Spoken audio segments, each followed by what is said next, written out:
Good morning, praise the Lord. கர்த்தர் நல்லவர், அவர் கிருபை என்றும் உள்ளது. இந்த காலை வேளையில் உங்கள் அன்பு சகோதரன் காட்வின் மோசஸ் அன்போடு உங்களை வாழ்த்தி ஆசீர்வதிக்கிறேன். கர்த்தர் தாமே இந்த நாளிலும் உங்களை கிருபையாய் நடத்துவாராக. ஆமென், ஆமென், ஆமென்.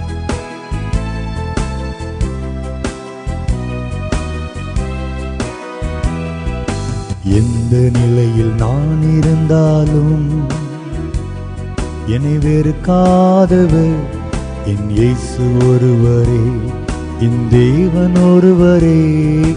எந்த நிலையில் நான் இருந்தாலும் என்னை வெறுக்காதவர் என் இயேசு ஒருவரே, என் தேவன் ஒருவரே. நோயாளியாய் நான் இருந்தால் பலர் வெறுப்பார்கள், நோய்களையே சொல்லி சொல்லி நோகடிப்பார்கள். நோயாளியாய் நான் இருந்தால் பலர் வெறுப்பார்கள், என் நோய்களையே சொல்லி சொல்லி நோகடிப்பார்கள். எந்த நிலையில் நான் இருந்தாலும் என்னை வெறுக்காதவர் என் இயேசு ஒருவரே, என் நேசர் ஒருவரே.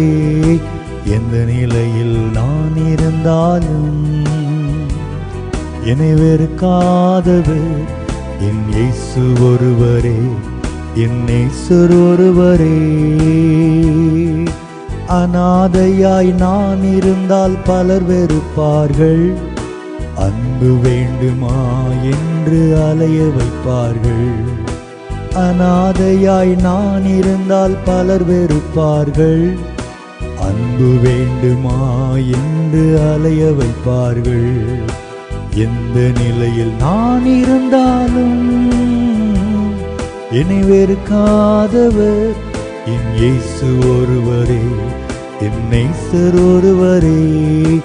எந்த நிலையில் நான் இருந்தாலும் என்னை வெறுக்காதவர் என் இயேசு ஒருவரே, என் நேசர் ஒருவரே. கடனாளியாய் நான் இருந்தால் பலர் வெறுப்பார்கள், என் கடன்களையே சொல்லி சொல்லி கலங்க வைப்பார்கள். கடனாளியாய் நான் இருந்தால் பலர் வெறுப்பார்கள், என் கடன்களையே சொல்லி சொல்லி கலங்க வைப்பார்கள். எந்த நிலையில் நான் இருந்தாலும் என்னை வெறுக்காதவர் என் இயேசு ஒருவரே, என் நேசர் ஒருவரே. எந்த நிலையில் நான் இருந்தாலும் என்னை வெறுக்காதவர் என் நேசர் ஒருவரே, என் இயேசு ஒருவரே.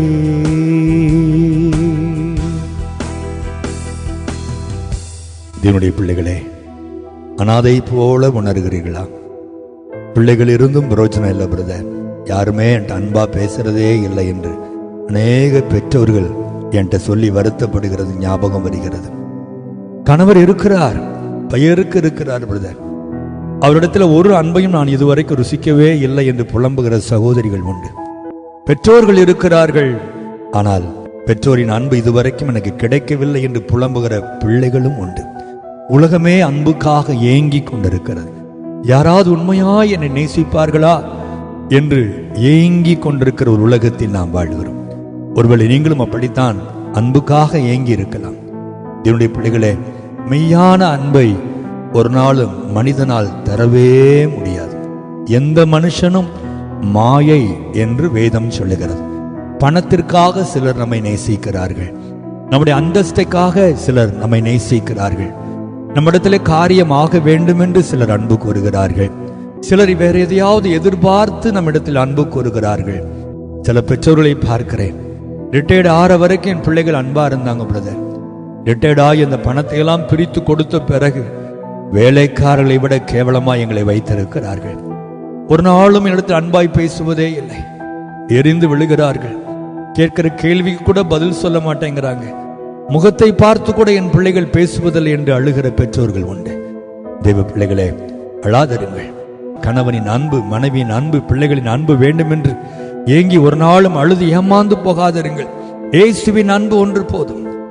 எந்த நிலையில் நீங்கள் இருந்தாலும் உங்களை நேசிக்கிற கர்த்தர் உண்டு. நீங்கள் கடனாளியாய் இருக்கலாம், நோயாளியாய் இருக்கலாம், ஏழையாய் இருக்கலாம், வேலையில்லாத சூழ்நிலையில் இருக்கலாம், பண கஷ்டத்தில் இருக்கலாம், வறுமையில் இருக்கலாம், படிப்பறிவில்லாதவர்களாய் இருக்கலாம், குடிசை வீட்டில் இருக்கலாம். உங்களையும் உள்ளன்போடு நேசிக்கிற இயேசு இந்த காலை வேளையிலே உங்களோடு பேசிக் கொண்டிருக்கிறார். மகளே, நான் உன்னை நேசிக்கிறேன். மகனே, நான் உன்னை நேசிக்கிறேன். நான் உன்னோடு தான் இருக்கிறேன். உலகமே உன்னை விட்டு போனாலும் மகளே, நான் உன்னை விட்டு விலகுவதும் இல்லை, உன்னை கைவிடுவதும் இல்லை என்று வாக்கு கொடுத்திருக்கிறேனே. எப்படி நான் உன்னை விட்டு போவேன்? உன்னோடு தான் இருக்கிறேன். பயப்படாதே. உன்னோடு கூட இருந்து நான் உனக்கு சகாயம் செய்வேன். நான் உனக்கு அற்புதம் செய்வேன். நான் உன்னை விடுதலை ஆக்குவேன் என்று இந்த காலை வேளையில கர்த்தர் உங்களுக்கு வாக்கு கொடுக்கிறார். தைரியமாயிருங்கள். ஆண்டவரை துதியுங்கள், ஸ்தோத்திரியுங்கள். நீர் ஒருவர் என்னோடு இருந்தால் போதும் என்று சொல்லுங்கள். எந்த நிலையிலும் என் ஆண்டவர் மட்டுமே உங்களோடு கூட இருக்கிறவர். ஒரு நாள் உங்களை உயர்த்துவார்.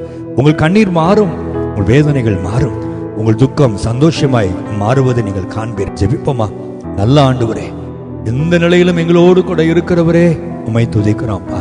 மனிதர்கள் நாங்கள் வாழ்ந்திருக்கும் போது இருப்பார்கள், தாழ்ந்திருக்கும் போது ஓடி போவார்கள்.